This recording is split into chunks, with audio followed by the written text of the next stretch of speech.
Здравейте хора, сега сме в училище. Ако вижда една турба и нещо там, това е сандвича. Ето е на задните пръчките. Сега не можем да дигнем камерата, защото ще видят, че снимаме, пък не е позволено. Да, в училище сме и затова. Сега ще дойде. Слизаме по стълбите. Видя някакви бурки идват на другите.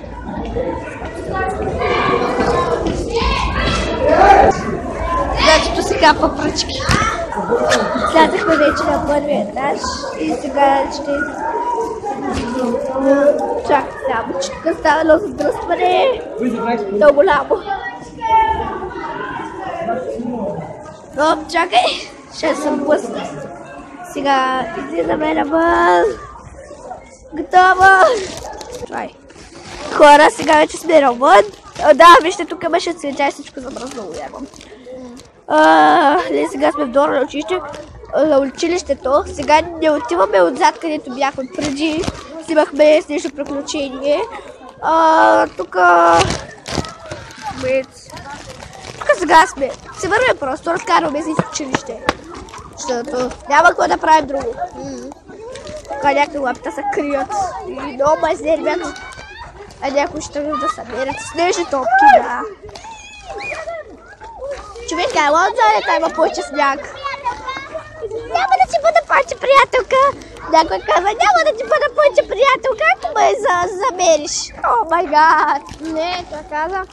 Не мери моята приятелка. Аз чак няма да ти бъда повече приятелка. Пък тя говореше на момчето. Няма да ги взема.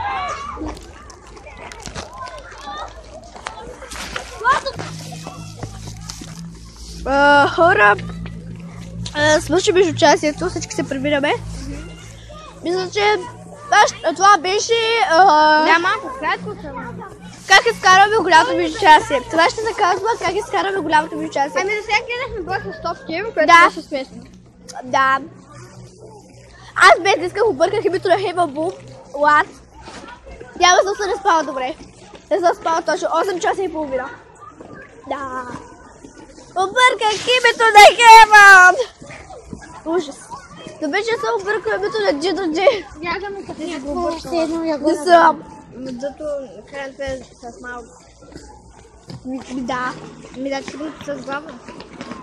Ами не съм спала 8 часа и половина, така че правя глупости. Да.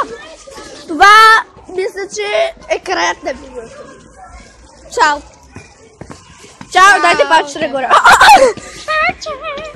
И абониране!